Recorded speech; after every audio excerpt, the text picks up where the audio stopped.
देखिए जो कानून सीधे बन के आता था उसको चार्टर कहा जाता था। क्या कहा जाता? चार्टर। जो डायरेक्ट बन के आ जाता था उसे चार्टर्ड कहा जाता। और जो यहाँ बन के आता था उसे भारत शासन अधिनियम कहते। उसे क्या कहा जाता? अधिनियम, भारत शासन अधिनियम। और जो उधर बन के आता था उसे chartered act, charter act, charter act. तो 1857 की क्रांति से पहले, जो 1857 की क्रांति नहीं हुई थी, तो अंग्रेजों को लगता था कि भारतीय बहुत कमजोर हैं, इनको सताया बड़ा इजी है। इंग्लैंड से बना बनाया रेडीमेड कानून आता था, इन पे थोप दिया जाता था, उनको लगता था यही है। लेकिन 1857 की जब क्रांति हुई और इस हुमच के पिटाया सब अंग्रेज सब, उन सबको लग गया कि इंग्लैंड के बने कानून से भारत चलने वाला नहीं है।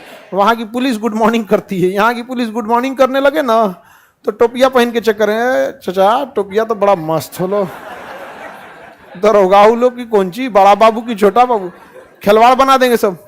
हमारे यहाँ पुलिस देखते रहे, इधर आ इधर आ, गाड़ी साइड लगा यहाँ पे। तो हम लोग का अलग पुलिसिंग है, उन लोग की पुलिसिंग अलग है। तो इसलिए हमारे देश में चार्टर्ड सक्सेस होने वाला नहीं था। इंग्लैंड से बना बनाया रेडीमेड कानून को क्या कहा गया? चार्टर्ड। और जो अंग्रेज सब पिटाया सब भारत में, और भारत में पिटैले के बाद जब 1857 की क्रांति के बाद जो कानून आया वो क्या हुआ? अधिनियम। अधिनियम। तो अधिनियम और चार्टर्ड में तो अंतर समझ में आ गया। शुरुआत में तो जो आएगा वो चार्टर्ड आएगा, शुरुआत में क्या आएगा? चार्टर्ड, बाद में क्या आएगा? अधिनियम। तो पहला देखते हैं हम लोग 1773 का रेगुलेटिंग एक्ट, 1773 का रेगुलेटिंग एक्ट, 1773 का रेगुलेटिंग। देखिए इंग्लैंड का जो राजा था ना, बहुत चालाक आदमी था। जैसे कोई कंपनी बनाया, ठीक है, सपोज कीजिए कि जैसे जगमोहन किसी राज्य का मुख्यमंत्री हो गया, इसके पास पावर है, सब कुछ है। अब ये कहेगा किसी अपने करीबी से कि एक कंपनी तुम बनाओ, कंपनी बनाया, उस कंपनी की ये इसने क्या किया? हिस्सेदारी ले लिया। इस कंपनी के 50% हिस्सेदारी जगमोहन। अभी बताइए जिस राज्य का एक मुख्यमंत्री है, उस राज्य में जितना पुल बनेगा ये उसी कंपनी को देगा, सड़क बनेगा उसी कंपनी को देगा, कंपनी की सुरक्षा भी करेगा, कंपनी को जो प्रॉफिट होगा कंपनी रखेगी, आधा किसको देगी?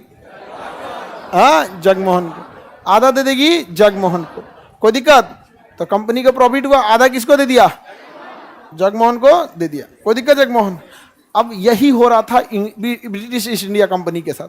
ब्रिटिश ईस्ट इंडिया कंपनी ऐसी कंपनी थी जिसमें राजा का इनडायरेक्टली पैसा लगा था, इसलिए वो चाहती थी कि ब्रिटिश ईस्ट इंडिया कंपनी ज़्यादा से ज़्यादा भारतीय क्षेत्र पर कब्जा करे, इसलिए उसे सैनिक मदद भी देती थी। जबकि ब्रिटेन की अन्य कंपनियां राजा पर आरोप लगाती थी कि यह राजा केवल ब्रिटिश ईस्ट इंडिया कंपनी को भेजा है, हम कंपनी क्यों नहीं जाएंगे। जैसे अगर अफ्रीका में एयरटेल चलता है तो अफ्रीका में जियो भी चलना चाहिए। अब भारत सरकार जियो को रोक लगा दे कि नहीं तुम अफ्रीका में नहीं जाए। एयरटेल इंडिया से ज़्यादा पैसा कमाता है, कहाँ से? अफ्रीका से। समझा गया कि नहीं? यहाँ तो जियो सबका बैंड बजा दिया अफ्रीका से। तो क्या भारत सरकार उसे रोक लगाएगी? नहीं लगाएगी। लेकिन अगर रोक लगाएगी तो भेदभाव हो जाएगा। तो ईस्ट इंडिया कंपनी जो आई थी इंग्लैंड की, तो राजा चाहता था ईस्ट इंडिया कंपनी ही क्या रहे, यहाँ रहे, क्योंकि उससे उसको प्रॉफिट ज़्यादा था, राजा को प्रॉफिट ज़्यादा था। लेकिन बाकी का कंपनी लगे सब दबाव बनाने कि नहीं हमें भी परमिशन दिया जाए।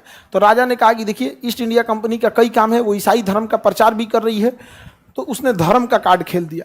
और धार्मिक कार्ड ऐसा होता है ना कि अगर धर्म आगे आ गया ना तो बस काम बचा दिया आपका, लोग आपसे सवाल उठाना छोड़ देते हैं। तो कई सारे काम दिए गए ईस्ट इंडिया कंपनी को। ब्रिटिश ईस्ट इंडिया कंपनी जो थी वो इधर मद्रास को कब्जा कर ली, बम्बई को कब्जा कर ली, उस समय गुजरात ये सब एक ही में, और बंगाल को कब्जा कर ली।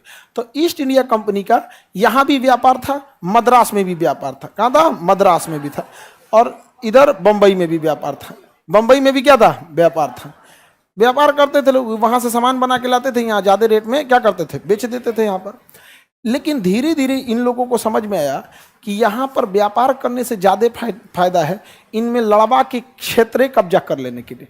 देखा सब कि यहाँ भारत का कोई राजा ही नहीं है, यहाँ हर 2 गांव पे एगो राजा बदल जाता है। दरभंगा का राजा अलग, भागलपुर का राजा अलग, अकेले राजस्थान में 5 गो राजा। भारत कहाँ गया? अशोक जैसा बड़ा साम्राज्य संभालने वाला कोई राजा ही नहीं था।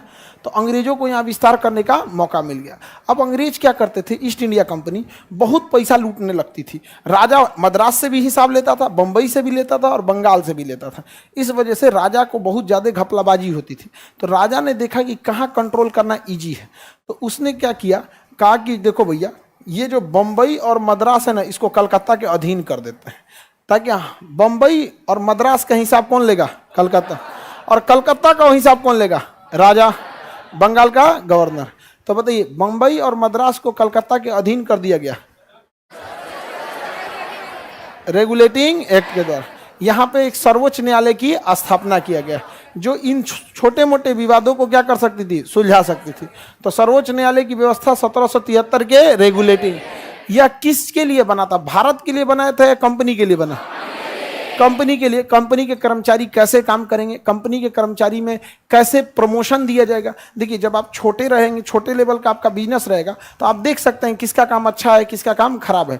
जब आपके कंपनी के अंदर 5,000 10,000 कर्मचारी काम करने लगेंगे, आप ही को नहीं पता चलेगा आप ही की कंपनी का कर्मचारी है कि नहीं है। आप इतना हिसाब करेंगे तो फिर कंपनी को कहाँ ले जा पाएंगे आप, जब कर्मचारी में उलझे रहेंगे। उसका काम HR का है, वो देखते रहे अपने यहाँ पे।